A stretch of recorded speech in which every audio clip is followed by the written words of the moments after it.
I will never forget the way she looked at me that afternoon. She stood over me like I was something she had stepped in. Expensive heels, perfect coat, eyes that had never known what it felt like to sleep on concrete.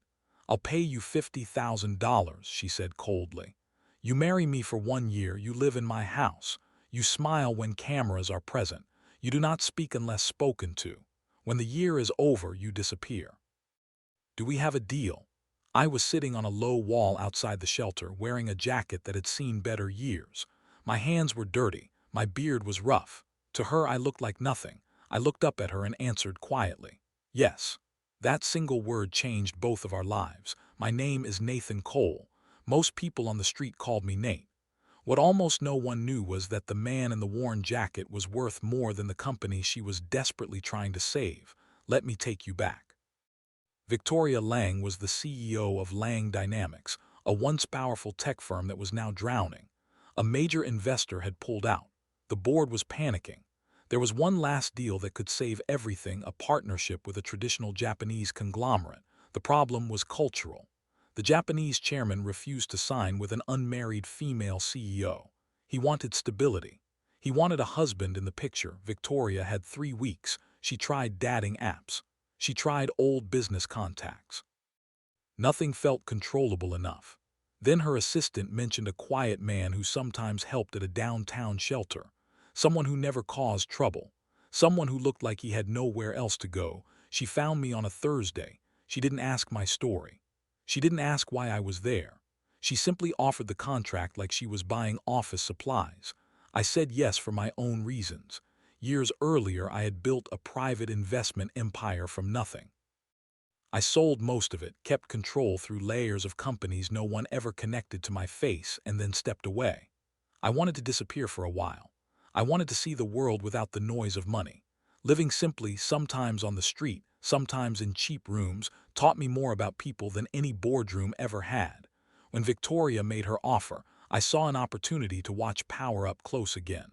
We signed the papers the next morning in her lawyer's office. She barely looked at me. The wedding was 2 days later in a private room at City Hall. No guests, no rings that meant anything. She wore white. I wore a suit her assistant had bought that morning. When the judge pronounced us married, she turned away before I could even meet her eyes. That night she led me into a massive penthouse overlooking the city. "Your room is down the hall," she said. "Do not enter my wing. Do not touch anything that isn't yours. Do not speak to the staff about personal matters.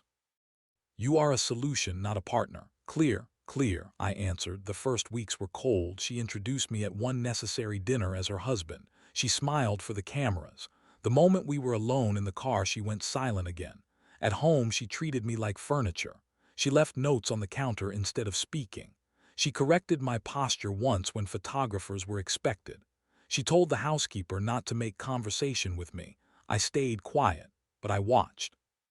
I saw the stress in her shoulders when the board called. I saw her stay up until 3 a.m. staring at financial projections. I saw her refuse food when deals looked shaky. Under the arrogance was a woman terrified of losing everything her father had built. I also saw how she treated people who couldn't fight back. The driver who was 2 minutes late. The assistant who brought the wrong coffee. The night cleaner she walked past without a glance. One evening the power went out in part of the building. She was on an important call. I found candles, lit them, and placed one near her without a word. She stared at me for a long second, then looked away. Another night I heard her crying behind her closed door. I didn't knock. I simply left a glass of water and a folded blanket outside. In the morning both were gone, small things she started noticing. One morning she found me in the kitchen making coffee the way the housekeeper liked it. She paused in the doorway. "You don't have to do that." "I know," I said. She didn't reply. The Japanese deal moved forward. The chairman liked the image of a married CEO. Contracts were drafted. Victoria began to relax just slightly. She still spoke to me like an employee, but the sharp edges softened by degrees. Then the cracks appeared. A reporter dug into my background and found almost nothing. No long work history, no social media, no family trail under the name I had given. Victoria's lawyers grew nervous. She called me into her home office one night, arms crossed. "Who are you really?" "Your husband," I answered. "For 11 more months." She didn't like the answer. She hired investigators, quietly, expensive ones. It took them longer than she expected. The layers I had built were deep, but money finds money eventually. I knew the moment they got close. Certain people who handle my real affairs sent a single message: she is close. I could have stopped it. I could have walked away. I stayed. The truth landed on her desk on a rainy Friday. I was in the living room reading when she came home early. Her face was white. She held a thin folder like it burned her hands. She stared at me for a long time before she spoke. "You're not homeless." "No, not poor. No, you own more than my entire company is worth." I closed the book and set it aside. "Yes." Silence that followed was heavy enough to feel. She sat down on the opposite sofa like her legs had stopped working. The folder slipped from her fingers onto the floor. "You let me talk to you like that," she whispered. "You let me treat you like nothing. You slept in the guest room of a house you could have bought 10 times over, and you never said a word." I looked at her calmly.